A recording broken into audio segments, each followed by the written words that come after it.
Hi guys and welcome back to the Mighty Blues. My name is of course Cameron and welcome back today to another live stream. It is another late live stream. Got me words mixed up there. It is another late live stream. Hope you all are doing incredibly well. We are back with some more transfer talk. I did say yesterday that we weren't going to do another transfer talk video.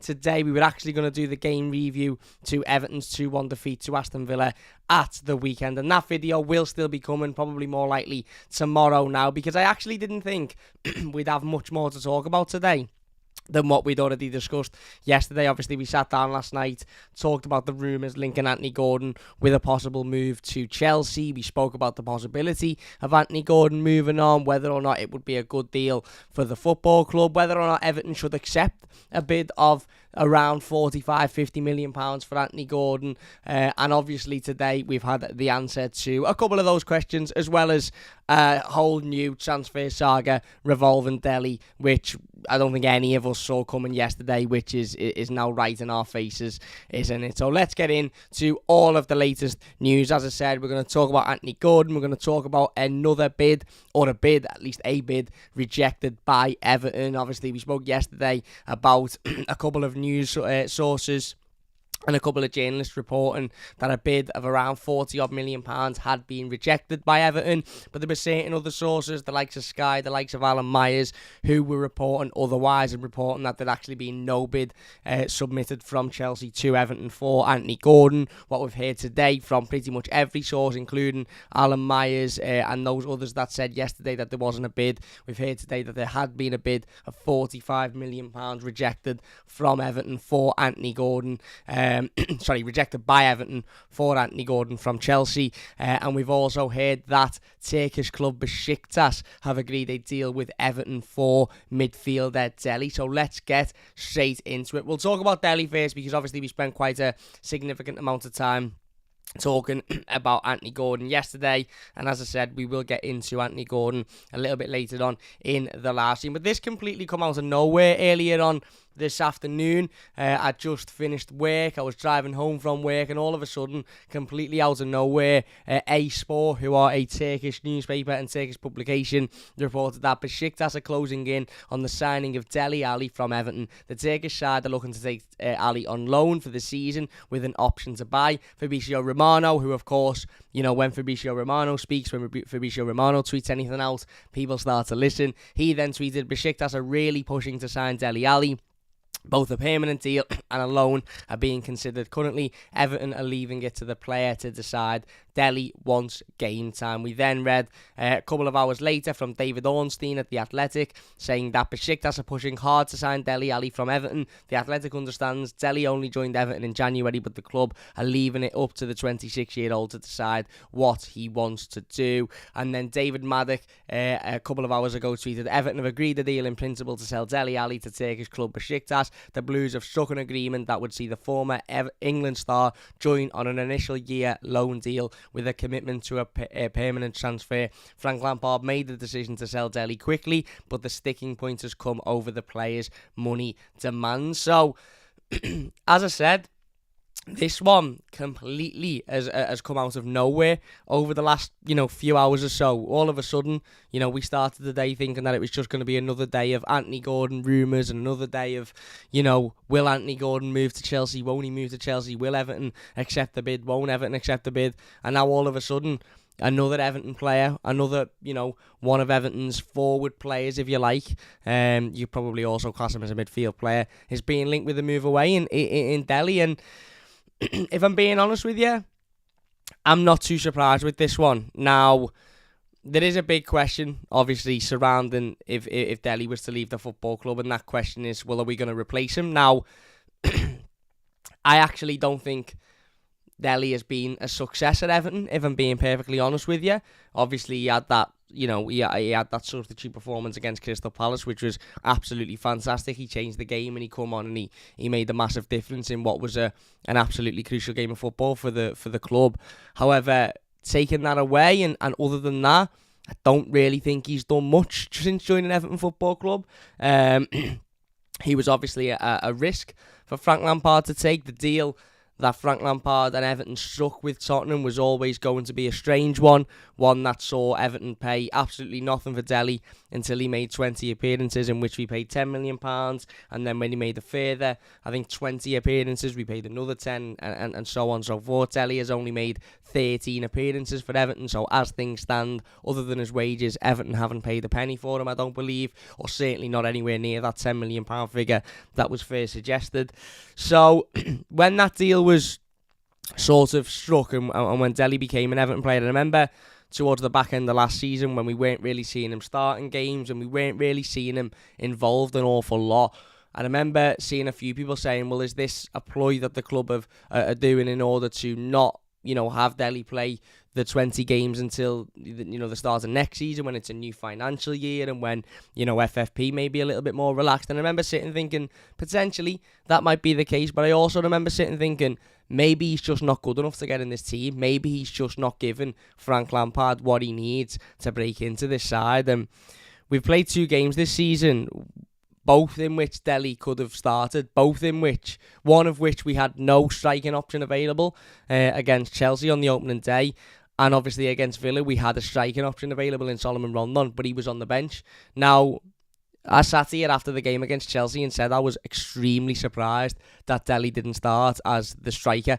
We'd seen him play in the false 9 against Blackpool in pre-season. He'd scored a couple of goals there. We saw him briefly play against Dynamo Kiev as well in pre-season, and he'd done relatively well in it there. So it was a big surprise to see him not only not start in that game against Chelsea, but also for players like Anthony Gordon and Dwight McNeil and Damari Gray, who very clearly aren't strikers or number 9s or false number 9s, and very clearly haven't played a role even similar to that before, for them to have been chosen ahead of Dele. And then again, in the game against Aston Villa, Dele again wasn't even thought to be brought on in that position. So the question sort of has been asked, I think, over recent weeks as to, well, is Dele giving Frank Lampard what he needs? Is Dele proving to Frank Lampard that he's good enough to be in this side? And, well, these rumours would suggest the answer to that question is no, considering, as I said, David Maddock of the Mirror has very clearly reported that Frank Lampard has made this decision to sell Dele, because it hasn't gone the way in which he would have wanted. And listen, this was always going to be a risky deal. When Everton signed Dele in January, the big question was to, firstly, Daniel Levy is one of the toughest businessmen in football to negotiate with, and he certainly doesn't give players away for the type of deal that Everton managed to bring Dele in for, if he believes that they're top quality players and that they've got something to prove. There was always that question mark for me when we brought Dele in, was to, well, why is Daniel Levy, who's such a shrewd businessman and, seen within football by other CEOs and other, owners of football clubs as one of the best at his job, why is he so quick and seemingly, so, nonchalant in allowing Dele to leave for a deal that doesn't really guarantee Tottenham any real money?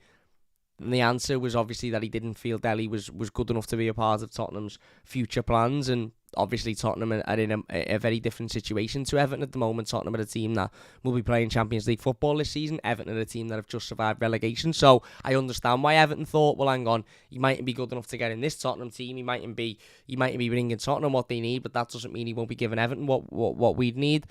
But if we're being honest with ourselves, and that's all we can be, is honest with ourselves, he hasn't really lit the world on fire, has he? As I said, he's had 1 or 2 substitute appearances where he's looked good, where he's looked promising. He's obviously had that game against Crystal Palace where he come on and changed the game, to be fair to him. And look, he was absolutely phenomenal off the bench on that evening, and we'll never forget that. But other than that, in his 13 appearances for Everton Football Club, I'd say 10 of them at least, maybe 11, but certainly 10 of them, he's been completely anonymous. And for Everton to receive a deal from Beşiktaş, which would allow him to leave the football club without us having to pay, and I don't know how the Tottenham deal was structured, but I can imagine we won't have to pay anywhere near as much as what we would have first thought if he is to leave the football club on an initial loan, and then Beşiktaş to sign him on a permanent deal. Maybe that's the right decision to go with. Now, my big worry is that it's another player leaving the football club. Now, we'll talk about the Anthony Gordon situation in a little bit, and if Anthony Gordon is to leave Everton, then, obviously, they may or may not, more than likely will be a lot of money exchanged for that deal. I mean, I've just read about half an hour ago that Manchester City and Pep Guardiola are massive admirers of Anthony Gordon. Now, if some of the reports we're reading today are to be believed, and those reports are suggesting that Anthony Gordon does want to leave Everton to join Chelsea, then, and you've got two of the richest clubs in the world, the two richest clubs in the Premier League, who are both interested in Anthony Gordon, then maybe Everton can ignite some form of bidding war between those two clubs and try and get as much money as we possibly can out of Anthony Gordon. But that's a separate situation to the Dele situation. The reality is, if Gordon is to leave and Dele is to leave, we've lost a further two players from what is already an incredibly weak squad. That means that after a season in which we barely survived relegation, and we survived on the penultimate day of the season, we've gone into the following season losing our top goal scorer in last season, our second highest goal scorer through injury for 3 months, whatever it is. We've lost our young prospect who come through and was the real bright spark of last season, and we've lost another one of our attackers that, wasn't great last season, but was an option off the bench. We've lost 4 players in that sort of goal-scoring mold of a player, if you like, even though, Dele hadn't scored for Everton in a competitive game. He's still within that sort of bracket of players that you would expect to be involved in the creation and the scoring of goals.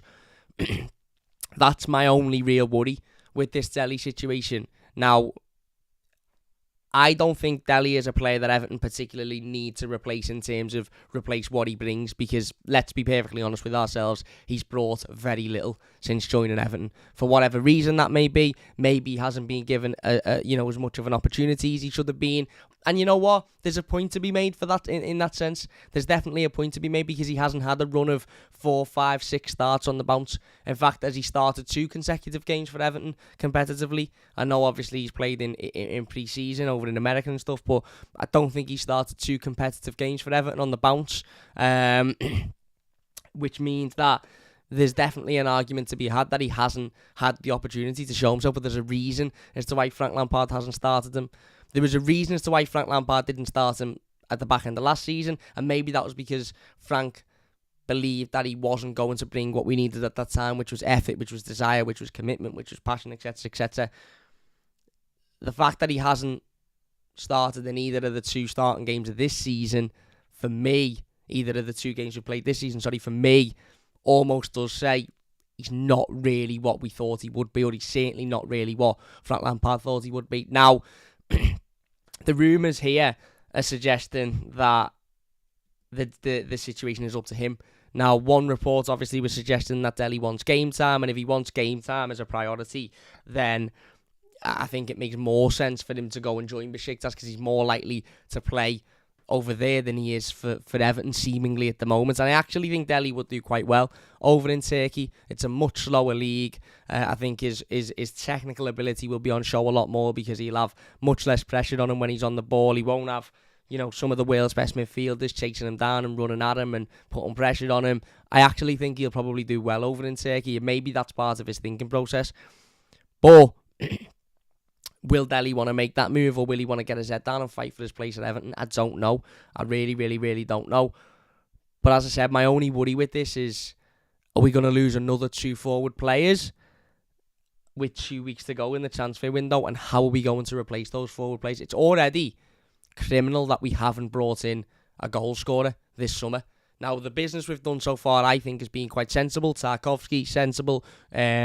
Cody, sensible. Onana, really good signing. Dwight McNeil, I think, is a decent signing. There's a lot of reports today saying that Garner Gay will finally be finalised this week. Fingers crossed. Again, decent signing. But we're 2 games into the season. We've already dropped 6 points. We've had 2 defeats. And we still haven't got a striker that we'll deem anywhere near good enough to lead the line in the Premier League. Rondon is nowhere near good enough, and the backup to Rondon was Dele, who very clearly isn't anywhere near the level Frank Lampard wants him to be, because he didn't even start the game that he could have started against, Chelsea. And same with Rondon, by the way. if Rondon was anywhere near the level that we need him to be at, and Frank isn't going to come out and go, he's shite him. But Frank Lampard can come out all he likes and say, we've got Rondon there, he offers us something, he gives us this, he gives us that, The reality of the situation is, if he was anywhere near the level that the manager wanted him to be at, he would have started at Villa Park on Saturday. Because you are not telling me that Frank Lampard watched that front three against Chelsea and thought they were good enough to play another Premier League game as a front three. The only reason he did that is because he looked at his other options, i.e. Rondon and Dele, and thought, well, they're nowhere near good enough, so I'm just going to have to go with what I've got. And that's a problem for me. That's a massive, massive, massive problem. Now, in hindsight, if you were to say to me, Cam, Everton lose Gordon and Dele, you bring in an out-and-out striker, a goal scorer, a player within the mould of Dominic Calvert-Lewin, ideally better than Dominic Calvert-Lewin, if not certainly at that level. You bring in a wide player who can play across the front three, can play up front as a goal scorer, and by a wide player who can play across the front three, I don't just mean a winger that when you need to, you can stick him up front, because we've seen with Dele, we've seen with Gordon, we've seen with Gray, we've seen with Dwight McNeil. Not every winger can play as a striker either. It's a very specialist position. There's some players out there, and there's players out there that are affordable that Everton could go and get, that can play in the front three, i.e. can play up front as a striker, can play on either side of the wing. Richarlison was one of them.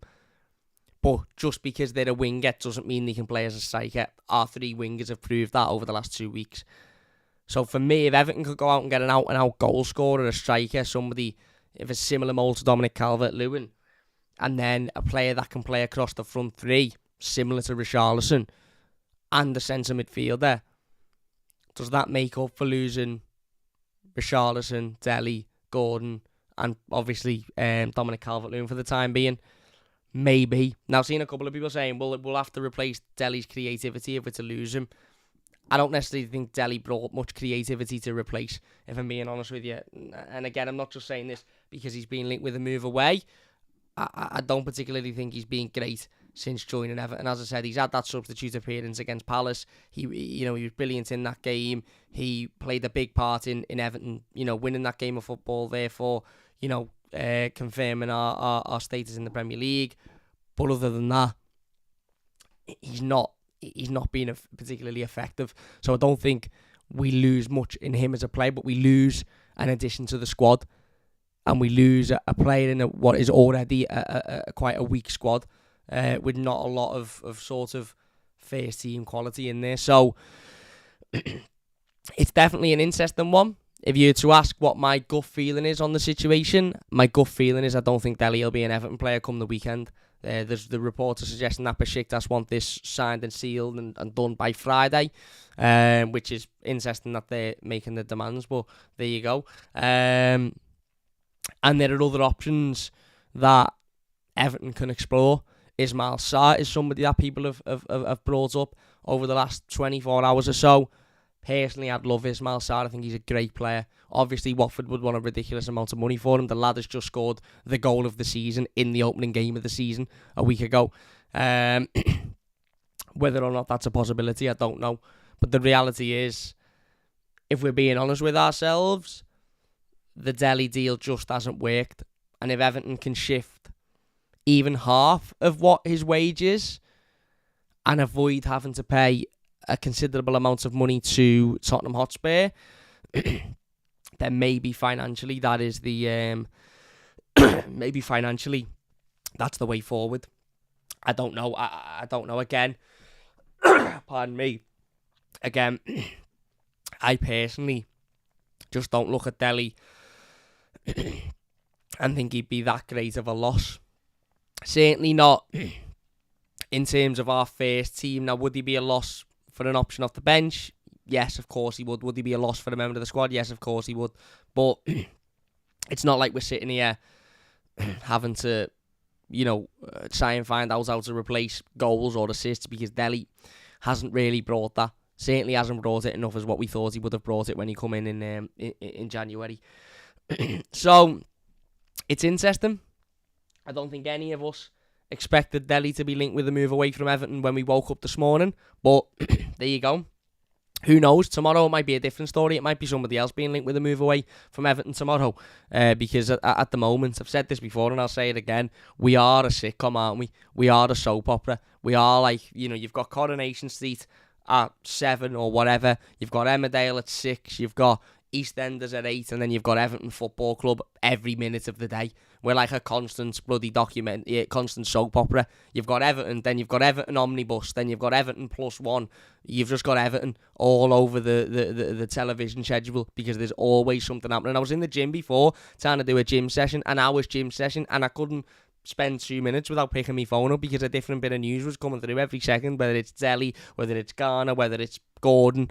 There's always something happening, and at the end of the day, there's a lot of people saying that the Dele situation has gone exactly how they expected, and they didn't think it was a good move when he was signed, and they didn't think it would work. Listen, I think I said, I think I said when we signed him that there's a player in there, and I still do believe that to this day, that there is a player in there of Dele who very clearly has got talent, very clearly has got quality. You don't go from being one of the most promising young players in England at one point to 3 or 4 years later, when he's supposed to be in the prime of his career.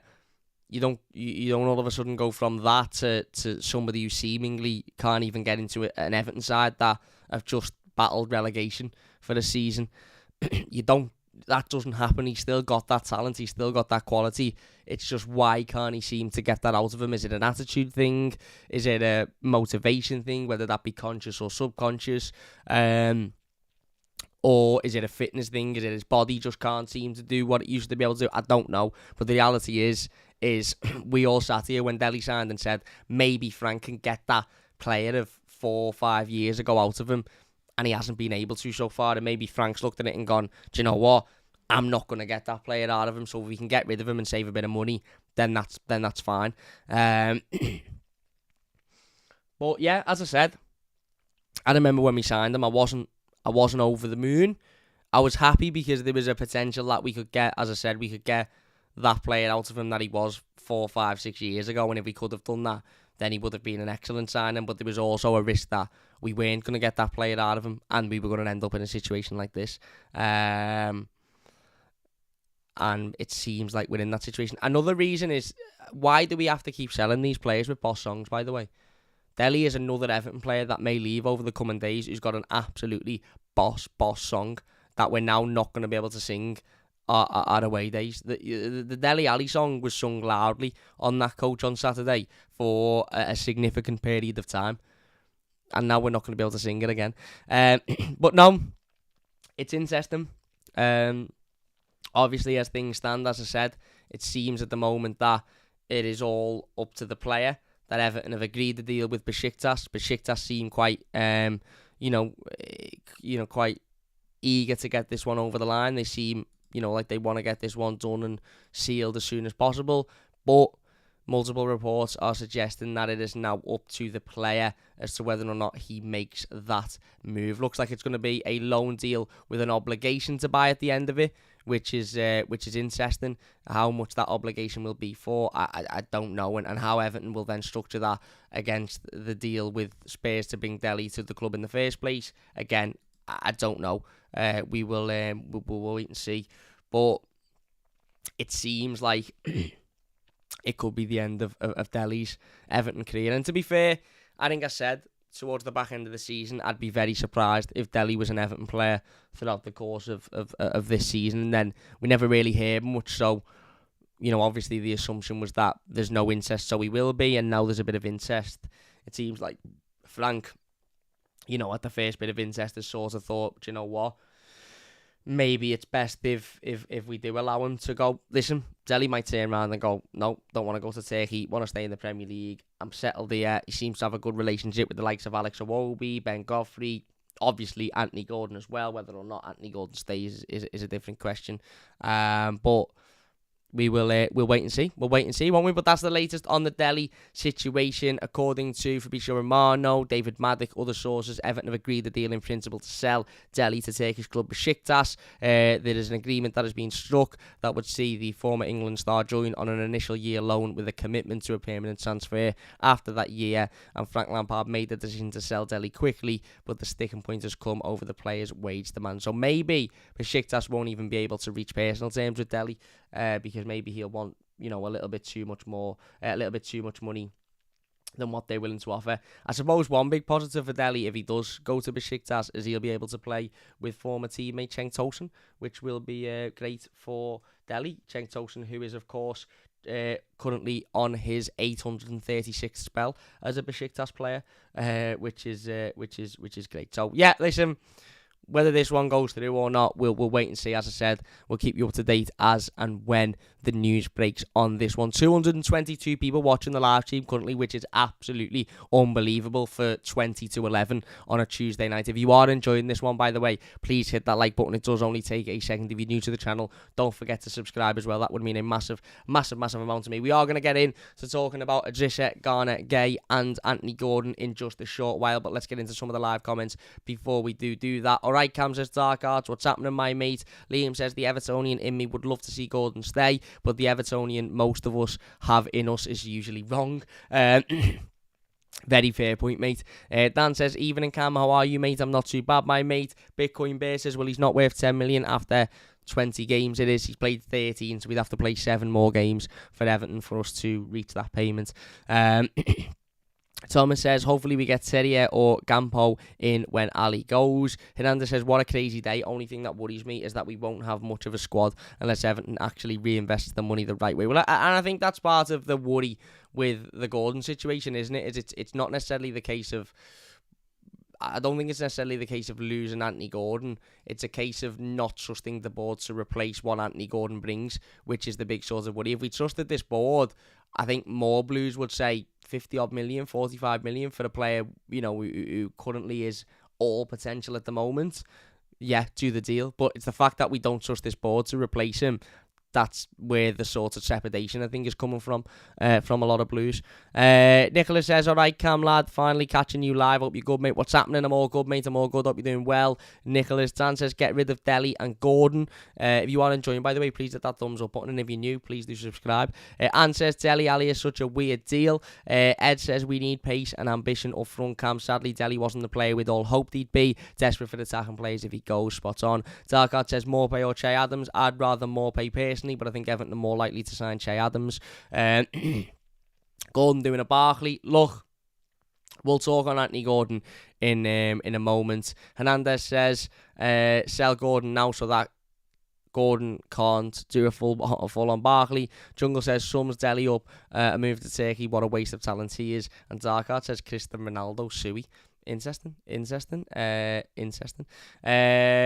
Anyway, let's get into talking about Idrissa Gana Gueye then. This one is obviously a deal that has quietened down significantly over the course of the last,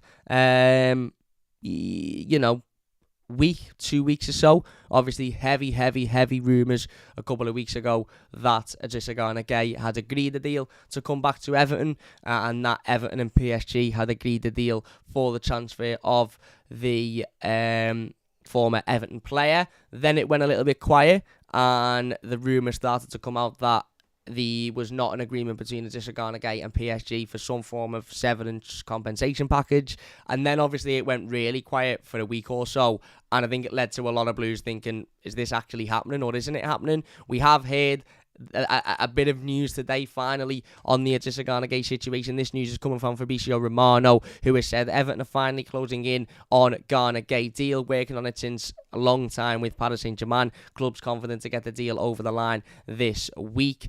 We also had a report even earlier on from Fabrice Hawkins, who said an agreement has been found between Everton and Idrissa Gueye. Paul Joyce reported that Everton are hoping to progress with the signing of PSG midfielder Idrissa Gueye for a nominal fee this week. And then earlier on this evening we heard from Alan Myers, who said there, I'm cautious when I say, but a Gisagana Gay deal should be completed before the weekend. Seems all obstacles at PSG have been cleared. The Bobble, I think, also tweeted about the Ghana situation. Bear with me 2 seconds, let me just get it up. He said, Everton are now growing in confidence of signing a Gisagana Gay from PSG. Talks initially stalled between the player and PSG, but Everton are now confident of finalising a return for the midfielder, with talks already advanced. So it looks like that the issues that were there between Ghana and PSG, or any issue that was present between Everton and PSG, or Ghana and Everton, it seems like they have all been sorted, and hopefully we can finally put an end to this saga as well, because it's not just outgoing players sagas that I'm getting sick of, it's incoming player sagas as well. How many times have we been linked with players for 2, 3, 4, 5 weeks? They've been, deal agreed, they've been about to do their medical and they haven't signed. So it'll be nice to finally get this deal over the line. It'll be nice to finally get Ghana in, back at the football club, hopefully in training for a couple of days, and then available for the game on on Saturday against Nottingham Forest. Obviously, he'll come in and provide midfield cover, much needed midfield cover as well. Obviously, we know, of course, Abdoulaye Doucouré went off with an injury and will spend a period out on the sidelines. Onana obviously come in and was absolutely fantastic for me in his debut, done really, really well. Battled, worked hard, created the goal.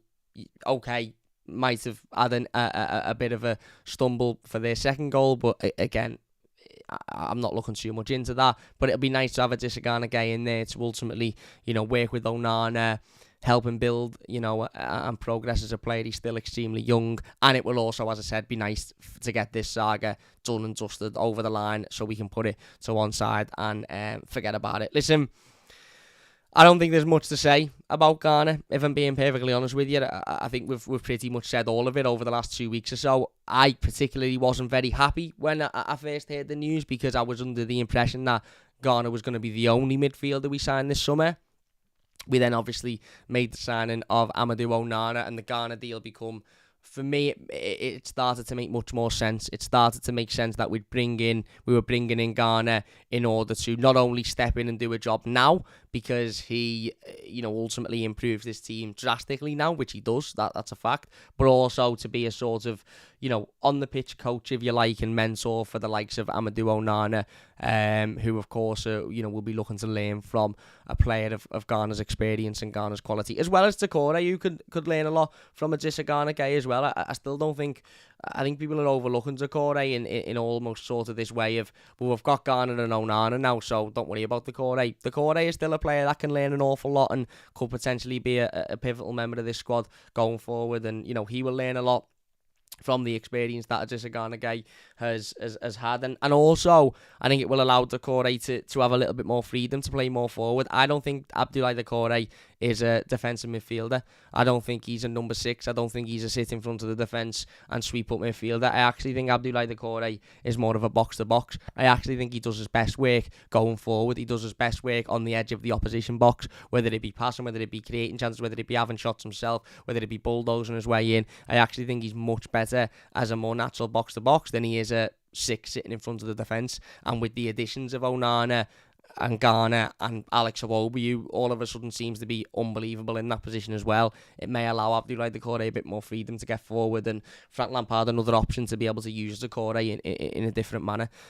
So yeah, there you go. The latest on the Ghana saga is that, according to Fabrizio Romano, Everton are finally closing in on a deal for Gisagana Gay. They've been working on it for a long time, don't we know?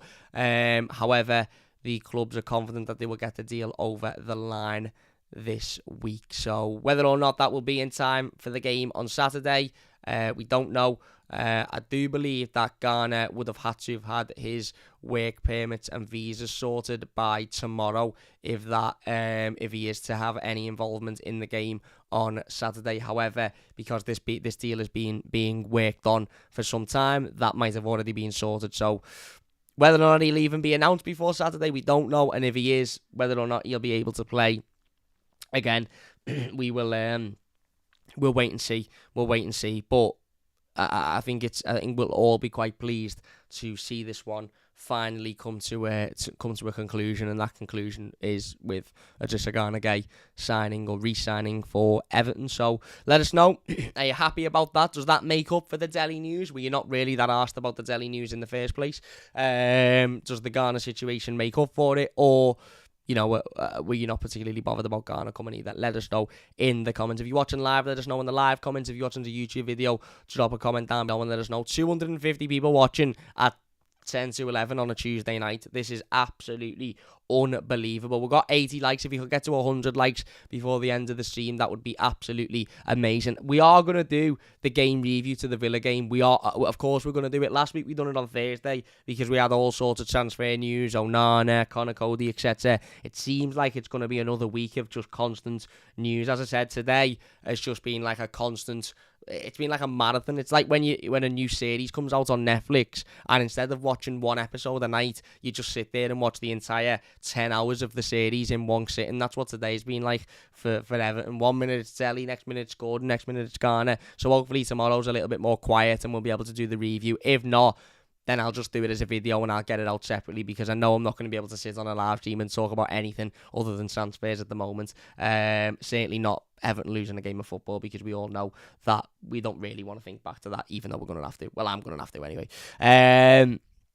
Anyway, Anthony Gordon, I'd say the main topic of conversation, to be fair, today. I know the Dele stuff has come out of nowhere a little bit and has caused a lot of conversation, but the main topic of conversation is still Anthony Gordon, isn't it, at the end of the day? Will he leave? Won't he leave? Will he go to Chelsea? Does he want to go to Chelsea? Does he not want to go to Chelsea? Does he want to stay at Everton? Does he really give a fuck? At the end of the day, we don't really know. I've read some reports today saying he's happy at Everton and he's not going to force a move to Chelsea. I've seen other reports today saying he wants to go to Chelsea and he wants to take that move. I've seen one report saying that Manchester City are interested in him. I've seen other reports to state that Everton won't entertain any bid. A lot of conflicting and contradicting information at the moment from various different sources, all of whom are seen as quite reliable, quite reliable sources. At the moment, one thing we know for a fact is that Chelsea had submitted a bid of around £45 million to Everton early on today and it was rejected. That is consistent through everything we're reading. That's about all we really know as a fact. As I said, some people are reporting that Anthony Gordon wants to move. Others are reporting that Anthony Gordon doesn't want to move. All as we know at the moment is that Everton have rejected the £45 million bid for the player and seemingly are standing firm on the basis that they don't want to allow him to leave the football club. Mark says 7:30 a.m. here in Australia. Cheers for the updates, Cam. Thank you very much. Sam says nobody does it like my man. Get the likes up, is right, lad. Liam says, wouldn't you ever commit to a late show like this full time, Cam? Listen, I do like the late live streams because they get a lot of interaction and it's easy for me, because especially at this time of year, because it's much cooler and there's a lot more time to do it. A lot more people can get involved. Full time is obviously dependent on other things, but I do really, really like these live streams. I do. And Gareth says, Sapling Cam, great work, mate. I'd say flick Dele, but I'd see how serious Chelsea are. 65 million. Well, let's get into it. So the latest on the Anthony Gordon situation, as I said, is coming from Matt Law of the Daily Telegraph, who reported earlier on this evening that Anthony Gordon does not want to jeopardise his relationship with the Everton fans. Gordon hasn't submitted a formal transfer request. There was rumours yesterday that he had. Matt Law stating he hasn't submitted a formal transfer request. However, Everton are aware of his preference to leave the football club. Matt Law also reported that Anthony Gordon is waiting to see if Chelsea make a new offer. Chelsea hope Gordon's desire to move to Stamford Bridge will help them complete a deal. Now, this is coming from the overall story that Matt Law wrote in the Telegraph earlier on today, which was headlined with Anthony Gordon wants to leave Everton for Chelsea. We also heard, as I said earlier on today, from Joe Thomas of the Echo, Liverpool Echo, of course, which Joe Thomas wrote, Everton remain committed to fending off approaches for Anthony Gordon from Chelsea. Gordon loves Everton and the fan base and has not pushed to leave the club. Contract talks over a new deal took place over the summer, but no contract has been offered. Even earlier on, Alex Cook reported Chelsea are pushing for Anthony Gordon despite having a £40 million plus bid rejected. Paul Joyce reported that Everton are hoping that rejecting Chelsea's £45 million bid for Anthony Gordon means that it is an end of the saga after Todd Bowley has led talks over the signing of Gordon. Joyce also reported that Everton had rejected the £45 million bid for Gordon and were wanting in excess of £50 million. Alan Myers reported that Everton have now received a bid for Anthony Gordon from Chelsea. That bid is thought to be between 40 and 45 million. However, the club remain uninterested in selling the player. And that is practically what we've got up to as of 22:53 on Tuesday, the 16th of August, 2022, if you want the year.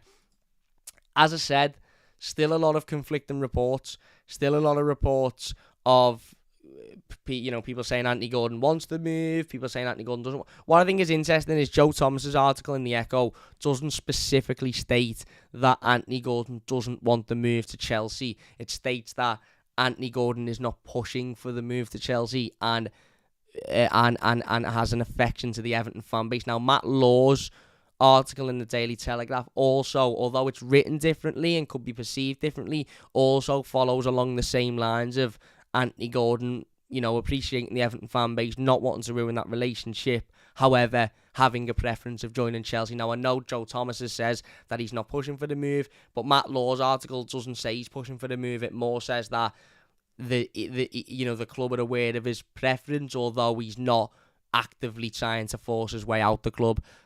I've read all of this as Anthony Gordon would like a move to Chelsea. If it doesn't go through, he's not going to sit there and sulk and cry and worry too much about it. And he's also not going to try and force his way out of the football club. But we read reports yesterday and we spoke on the live stream yesterday about reports that Anthony Gordon will not be signing a new contract at Everton. As we've just said, the contract was made in the summer, but it hadn't been signed. The contract had been discussed, but it hadn't officially been offered or then signed. Now, contracts are interesting in football because firstly they can take a long time to agree and formulate and put on the table, and secondly, not many professional footballers will sign a new deal during a transfer window because it ultimately lessens their chance of getting a move, and therefore you're very unlikely to see many players signing new contracts during a transfer window. Now, It almost seems like this Anthony Gordon stuff is going to drag on, doesn't it? It almost seems like we're going to be sitting here probably tomorrow having the same conversations, probably the next day having the same conversations. Now, I very much stick with what I said yesterday. Matt Law's article is titled Anthony Gordon wants to leave Everton to join Chelsea. Now, also within that article, it says that he's not going to force a move and that Everton are aware of his preference, etc., etc. As I said yesterday, and I will say it again, this is not just referring to Anthony Gordon. This is referring to every single player at Everton Football Club, whether you're Anthony Gordon, whether you're Jordan Pickford, whether you're Dominic Calvert-Lewin, whether you're Connor Cody, Amadou Onana, Vitaly Mykolenko, whoever you may be. If you do not want to play for Everton Football Club, then I don't care how good you are at football. I don't care what your name is. Walk out the door and close it on your way out. I don't want anybody at this football club that doesn't want to play for this football club. I don't want anybody at this football club that isn't going to be 100% committed to the shirt and 100% committed to making Everton Football Club better and, ultimately avoiding us going through what we went through last season. Now, there is an argument to be had that Anthony Gordon doesn't move to Chelsea this summer, despite maybe wanting to move to Chelsea, but still appreciates that, he's loved there, he loves the club, gets his head down, works hard, and, fights for the club in the same ways that he has been doing. And if that's the case, then, we'll wait and see on that one. Ultimately, the ball is in Everton's court with this situation. Everton have got a player there that they've put a lot of trust in, a player there that seemingly wants to move, but doesn't seemingly want the move enough to cause any sort of real fuss, or at least not yet anyway. That could all change. Anthony Gordon might wake up tomorrow and go, actually, do you know what? No, I really want the move, so I'm going to put a transfer request in, or I'm going to kick up a fuss, or I'm going to make a point of it. But at the moment, we seemingly have a player who the manager's put a lot of faith in, giving him the number 10 shirt, coming out in multiple interviews and saying that, you know, he's not going anywhere, we want to build around him, etc., etc., etc. You've got a player who, although might want the move, seemingly won't be too distraught if he doesn't get the move, or certainly isn't trying to force the move. And you've got a club who are desperate to bring him into the football club. Now, let's forget Manchester City for a second, because there's not any real sort of evidence that Manchester City are involved in this. And if you're wondering why I'm bringing Manchester City in, and you're thinking, what are you talking about, Cam? I think Paul Joyce released an article here, and I say I think because I don't subscribe to the Telegraph, so I wasn't able to read it. But people are reporting that Paul Joyce has released an article earlier on today, which read that Pep Guardiola is an admirer of Anthony Gordon. Doran sources, are you at the game on Saturday? I am. Now, I'm an admirer of many people, but it doesn't mean that I've got a fish's chance in hell that I'm going to get anywhere near those people. So let's just park the Man City talk for a moment, because even though Pep Guardiola may be an admirer of Anthony Gordon, there's no suggestion that Manchester City will bid for Gordon or will be even interested in going for the move for that amount of money. Manchester City don't sign players for the figures that are being touted for Anthony Gordon unless they're absolutely certain those players will bring that value for money. Despite what this, sort of thing is around Manchester City constantly spending shitloads of money and this, that, and the other, they don't often spend ridiculous amounts of money unless it's practically guaranteed that they'll get that money back in some way, shape or form, whether it be they'll make it back selling the player, or whether it be they'll make it back in goals, assists, titles, etc., etc. So let's just focus on Chelsea for the moment. You've got an owner there at Chelsea who is new to the Premier League, understands that the previous owner ran the football club in a very, very, very, very cutthroat manner, in the sense that everything he did was to win. And if they didn't win, he would sack managers, he would sell players, he would replace people within an instant with absolutely no loyalty, absolutely, very minimal respect, very minimal time. He would just get rid in order for that club to be successful. So Chelsea have gone from a regime of ruthless success to now having an owner who I think doesn't really want to emulate that, but wants to emulate the success that regime brought, or that period. Regime is probably not the right word. That ownership brought. And in doing that, he seems to just be wanting to spend millions and millions of pounds on players, whether it be Koulibaly, whether it be Cucurella, whether it be Raheem Sterling, whether it be Aubameyang, who they've been linked with, whether it be Fofana, who they've been linked with, or whether it be Anthony Gordon. They spent 50 on Sterling, they spent 63 on Cucurella. Don't know how much they spent on Koulibaly, but it was a significant amount. They're being touted with spending over 100 million on Fofana, which would be a record. And obviously they've bid 45 million for Anthony Gordon.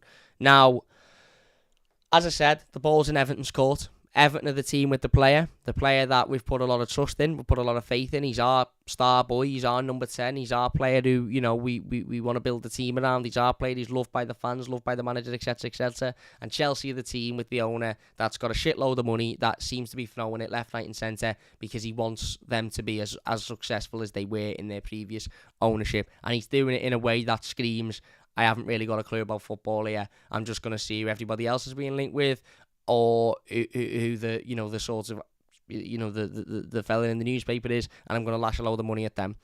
Now, if I was Everton, I would be saying to Chelsea, and we had this conversation yesterday, whether or not Everton go full, he's not for sale, and Liam's just made an interesting comment, actually. Let me read this first. Liam says, tell you one thing, Cam, though. Not sure you remember this, but more Blues were fuming when we lost Franny Jeffers, even though a year later we lost Michael Ball. Even the year later, we lost Michael Ball. We are now. That says a lot. Franny Jeffers trains in my gym. I was actually in the gym with Franny Jeffers about 3.5 hours ago, and I was very close to going up and asking him what he thought on the Anthony Gordon situation, but I didn't want to ruin his gym session. I didn't want to approach him, and I'm not convinced he's an Evertonian, if I'm being perfectly honest with you. But yeah, Franny Jeffers, I was literally in the same room as Franny Jeffers a couple of hours ago, which is interesting. I just thought I'd say that. But there's two ways Everton look at this. Everton either stick with the, no, he's not for sale, and we're not going to sell him, no matter what money you offer us. Or Everton go, no, he's not for sale. We don't want to sell him. He's our boy. He's our, we're putting a lot of faith in him, etc., etc. However, if you want to give us this amount of money, then we may be tempted with it. Let's not forget, Chelsea started their bidding with Brighton for Cucurella at something like 40-odd million pounds. They sold him for £63 million. Now, I put a tweet out earlier that got a little bit of stick saying he's a decent left-back. Cucurella isn't world-class. He's not. He's a good left-back. He's a solid left-back. He's a good player. He's not absolutely over the moon, unbelievable, £60 million worth of left-back. He's not. I don't care what anybody says, he's not. He's just he's a better than a lot of left-backs, but he's not the best in the world, is he? And for £60 million, you should be getting the best in the world left-back, in my opinion. He's no Vitaly Mikalenko. But maybe Everton will go with the, we don't want to sell him, he's our player. However, if you want to give us, I don't know, 65 million, then you can have him. Because Chelsea at the moment seem to be throwing money left, right and centre. They threw 50 at Sterling, who I think is a good signing. They threw 63 at Cucurella, who I think they've massively overpaid for. They're about to throw possibly 100 for Fofana, which is probably an overpayment, even though he's a very good defender. So why not suggest they give us a considerable amount more money than what they've already offered for Gordon? And for people saying he's not worth that, doesn't really matter if he's worth that. What matters is if we're going to sell him, bearing in mind he's 21 years old, he's an England under-21 international, he strikes fear into the defenders in the Premier League, even though his end product might be great and he needs to work on all of that, etc., etc., he still is a fear factor for teams. And the fact that Todd Boehly at Chelsea seems at the moment to just be throwing money at anybody without any real sort of knowledge of football. Why not say, well, we want 65 for him? And they might go, no, that's too much. And then we go, sound, he's not going anywhere. We say to Anthony, listen, they wouldn't pay the money we wanted for you. And I'd like to hope Anthony Gordon will go, sound, you know what? Get me head down, I'll work hard, I'll battle. And if I have a good enough season, somebody will come in for me next season and I'll look to move on them. Now, as I said, I'd instantly say 60. And if they say no and Everton think maybe that's a bit much, we probably would let him go for 50. Then you drop it down, well, 57, 55, 56. And if Chelsea go, now we're not arse, mate, you're doing our heads in. Sound, we get to keep Anthony Gordon. Absolutely sound. The reality is the ball's in our court. And Brighton managed, by staying strong and sticking to their point and not being budged, Brighton managed to get an extra £20 million out of a left-back that probably was worth around £40-odd million. So that, for me, is the situation Everton are in. Now, that could all change over the next 24 hours because of one thing, and that one thing is Anthony Gordon. Anthony Gordon might turn around over the next 24 hours and say, well, I was being nice the other day. I wasn't going to force a move. I didn't want to really upset Evertonians, but now it looks like to the point where Everton are being a little bit hard to deal with. I actually really do want this move, so I'm going to put a transfer request in, or I'm going to make a point of causing an issue in the media, etc., etc. I'm not saying he will, but he very well could do that, which would then turn the tables a little bit and give Chelsea a little bit of leeway with the situation. We'll have to wait and see whether or not that happens. However, Everton at the moment have very, very, very, very, very, very, very much got the situation in their own hands as to A, whether or not we allow him to go, and B, how much money we get for him. And as I said, I would be exploiting the fact that Chelsea this summer are spending money like it is going out of fashion with an owner who ultimately has absolutely no experience in football, and therefore doesn't know an awful lot about the football or the money, and I don't really think understands the significance of money. And that's because Chelsea are a massive football club, by the way. Massive football club. Their revenue streams are ridiculous. They make so much money a year, and that's why they're able to spend so much money a year. So try and get as much as possible. One thing I wouldn't want us to do is accept a £47 million bid when we could be sitting here getting £60-70 million for him. And I'm not saying he's worth that, and I'm not saying we will, but I'm using it as an example. Tell me now in the comments, there's 323 people watching live. If you are enjoying, please hit that like button. It would mean a massive, massive, massive, massive, massive amount to me if you could hit that like button. And if you are new to the channel, please subscribe. Tell me now, out of the 320 people watching live, do you believe Cucurella is worth 63 million quid? Yes or no in the comments. I was going to do a poll, but I can't spell his name, so we'll just do a yes or no in the comments. Do you believe Cucurella is worth 63 million quid? I don't think he is, personally. And if that's the case, then Brighton have just got an extra £20 million for a player who isn't worth it from a team that really wanted him, so paid it. Wayne says no, Will says no, Reese says no, Damien says no, Jim Ed says no, Jack the Lad says 10p, Adam says no, of course not, says Wazbomb says yes, mad, Phil says no, Wanderlust no, Beryl no, maybe 30 says Ezzo, so no, Corey no, Joe no, he's decent but 63 million quid, so no, Luke says no, no says Luke, no says Doug, sorry, but every player has their price, Kane no, Choi no, exactly, no, he's not worth that much money. So therefore, regardless of whether Anthony Gordon's worth 50, 60 million quid, if we ask for it, who knows? They might say, do you know what, we really want him, so we'll give you it. Kiriakos says, who said Gordon wants to leave? Matt Law of The Telegraph has reported that Anthony Gordon wants to leave Everton. A couple of other reports are saying that, not necessarily saying Anthony Gordon doesn't want to leave, but more so saying that he won't force a move, which is very, very different to him saying he doesn't want to leave. You know, there's a significant difference between the sentence Anthony Gordon wants to leave Everton and Anthony Gordon will not force a move. A report saying Anthony Gordon will not force a move, or Anthony Gordon, wants to keep a relationship with Evertonians isn't saying Anthony Gordon wants to stay at Everton. It's just saying, basically, I read it as basically he wants to leave, but he's not going to be an idiot about it. But look, a lot of no's in the comments. 40 Max says Matt, Dark says no, Darkard says no, Tom says no, Liam says he's worth whatever the buyer is willing to pay for him, just like Gordon can. I agree, that's my point. That is absolutely my point. No chance says Ian, nope says Downey.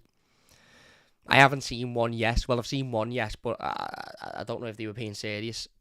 And that's my point.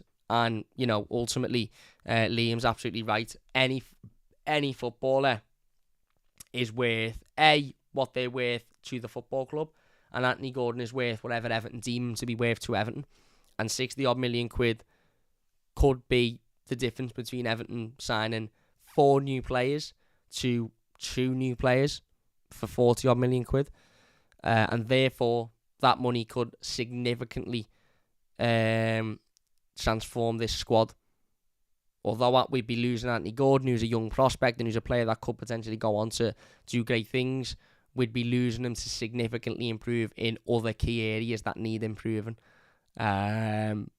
So that's a decision the club ultimately have to make. But I would definitely be consoling this situation if I was Everton and making sure that Chelsea pay absolutely as much as they can pay for him if we're going to sell him. Or 60-year guns and say he's not for sale, we're not selling him. But let's say Everton go, well, will you give us 65? And Chelsea go, yeah, sound. Would be absolutely stupid to turn that money down. Absolutely stupid. And then you start to look at replacements. Then all of a sudden the pool goes from Che Adams and Michy Batshuayi to a whole load of other forward players that become open because we've got a lot more money to play with. So, yeah, interesting. Let us know. As I said, as of now, it seems like what we know for certain today is that there has been a bid of £45 million rejected from Everton from Chelsea to Everton for Anthony Gordon. Some reports suggesting Anthony Gordon wants to move to Chelsea. Other reports suggesting Anthony Gordon will not force the move. But we will we'll wait and see over the coming days how this one progresses. I'm sure we'll hear more about it tomorrow, so don't worry. We'll be probably back live tomorrow night having the same conversations. Kev says, get rid of anything. I was lucky to see Sheedy, Sharp and Bracewell. I can't expect this crap. Holger says, let's say we sell Gordon, get 60 million for him. Who do we sign? Cam, I'd like us to sign Terrius. That's Brozier. Who would you like us to get? I assume we sign Gay, so therefore focus on goals. Goals. We need to sign 2 strikers for me. One that is an out-and-out striker and one that can play across the front 3. And by a play across the front 3, I don't just mean a winger that you can stick up front and he'll do it, he'll run round. I mean a winger that when you stick up front will score goals, i.e. a Richarlison. Can't see Lampard buying Pepe. I don't want Pepe. Pete says, remember Franny Jeffers, great talent at Everton, went to Arsenal, didn't he, and his career died. Yeah, and now he goes to my gym with me, and now he looks at me lifting weights thinking, fucking hell, who's that kid there lifting weights that I can't even comprehend lifting? He's dead hard, he's massive, he looks big, and he's dead handsome. But there you go. Farah says, go look at Pepe stats as per his goal involvements per minute. Devon says, Pepe, one of the... No, get away from Pepe. Scotty says, I hear you on the money, Cam, but what about players? Can you name just a few we are looking to switch in that price range for us that will come to Everton? I mean, if you can name just a few. Ismail Sarr's definitely one that is being thrown about. Definitely. In terms of players that would come to Everton, players will come to anywhere where there's opportunities and where there's money. Amadou Onana has just turned down a West Ham team that have consistently fought for Europe over the last 3-4 years to come to an Everton team that have only just survived because of probably opportunities and maybe a bit more money. So players will go anywhere where there's a chance and where there's a little bit more coin. So there's options out there. There's definitely options out there. And Liam says this is where Thelwell will earn his wages. We asked for the culture change. I think I'm starting to see it in areas of the club, so I'm just going to shut my eyes and hope for the best, lad. Yeah. I think that's probably what most of us will end up doing. And Jay says, Cam, what is going on? It's a fast. Too many players going out. Too many links to bang average players coming in. Well, listen, if we're to sell Anthony Gordon for, let's say 50-odd, 60-odd million quid, I think you will start to see the level of player Everton being linked with will significantly change because we'll have a lot more money to play with and to mess with. But look, we'll wait and see. Anyway, we are going to finish it there. If you have enjoyed this live stream, please do hit that like button. Consistently like 300 viewers for the last hour, which is just absolutely unbelievable. Thank you all so much for your support. As I said, if you have enjoyed this one, please do hit that like button. If you watch live and you have enjoyed, thank you so much for getting involved in the live comments. I really do appreciate it. If you watch as a YouTube video, leave your comments down below and we'll get involved with as many of them as we possibly can as well. We'll be back tomorrow, probably talking about transfers. If there's more transfer news, I will do a live stream about transfers and I'll do a separate video talking about the review to the Villa game. If there's not transfer stuff, then we'll do the review to the Villa game as a live stream. But either way, there will be a review out for the Villa game. But anyway, massive thank you all for watching. Liam says, Cam, nice one, brother. Cheers, mate. See you, Cam. Take care, pal, says Damien. Cheers, mate. And up the toffee, says Philip. Thank you all very much for watching. If you have enjoyed it, please leave a like, subscribe if you're new. And yeah, we'll see you soon on the Mighty Blues.